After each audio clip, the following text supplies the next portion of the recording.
tidak merasa perlu, bahkan kadang merasa bahwa syariat Islam itu sesuatu yang berbahaya bagi mereka. Ini adalah miskonsepsi yang sangat fatal tentang pemahaman. Kita sering dalam kehidupan kita bicara masalah syariat dari sisi ibadah. Jelas, syariat itu masuk sisi ibadah juga, sebagaimana kita sampaikan di pertemuan yang pertama.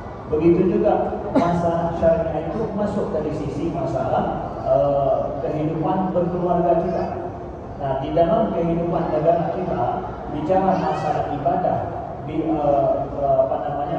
syariat dari sisi ibadah, syariat dari sisi kita kehidupan berkeluarga terdata kita, itu kita akui kita mesti memakai syariat Islam dalam hal ini.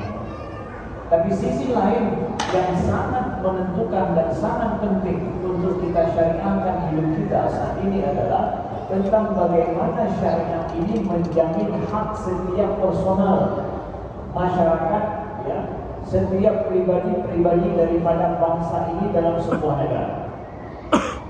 Sebagaimana kita sampaikan pertemuan yang lalu bahwa syariat ini bukan masalah hudud saja, masalah pidana, tetapi syariat adalah lebih besar daripada itu semua, adalah masalah hukum, hak-hak personalitas.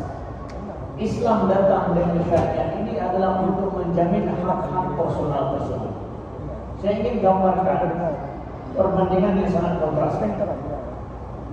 Kita mendengar dan melihat bagaimana saudara-saudara kita muslimin kadang di negara Afrika itu mereka siap untuk berhijrah, menceburkan diri mereka entah hidup entah mati di dalam lautan, menyeberang demi mereka sampai ke Eropa. Kenapa? Negara mereka itu memangnya sempit, negara mereka itu memangnya tidak layak hidup.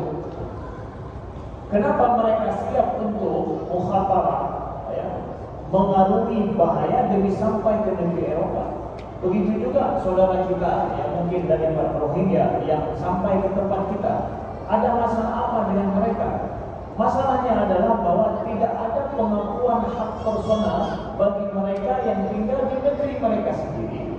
Mereka tidak bisa mendapatkan hak-hak yang layak bagi kehidupan yang layak di negeri mereka sendiri. Di Afrika misalkan, kita dapatkan di negeri Afrika itu, ya, pemerintahnya itu disetir oleh PT-PT dari Eropa yang mengeruk hasil bumi mereka. Rakyat tidak boleh bicara. Presiden, Perdana Menteri di negeri mereka itu adalah yang ditentukan oleh PT-PT yang bekerja, PT-PT asing yang bekerja di negeri mereka. Rakyat tidak punya hak untuk berbicara, bahkan mengkritik pemerintah.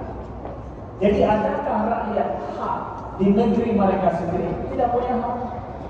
Kekayaan negeri mereka itu dikeruk oleh PT-PT yang datang dari luar, PT-PT asing. Yang PT asing itu buat perjanjian saling menguntungkan dengan pemerintah.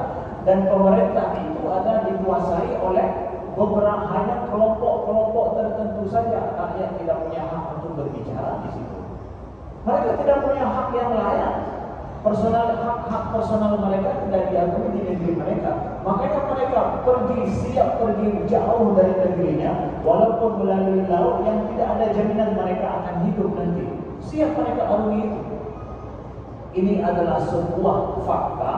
Apabila di sebuah negeri hak personal daripada rakyat tidak dijaga, maka tidak ada kemuliaan hidup di negeri itu. Maka datang syariat Islam itu adalah untuk memberikan hak kemuliaan hidup bagi masyarakat, bagi personal, pribadi-pribadi dalam sebuah negara. Ini perlu kita pahami dengan baik. Jadi hidup bersyariat itu artinya adalah hidup di mana seseorang di dalam sebuah negara mendapatkan hak yang layak dan mulia, terjamin dan terjaga, ya, di tempat dia tinggal. Itu hidup bersyariat. Siapa yang tidak rindu kita ini mendapatkan hak yang layak di negeri kita sendiri? Apa yang ingin kita buat yang benar, tidak melanggar, kita dapatkan dengan baik.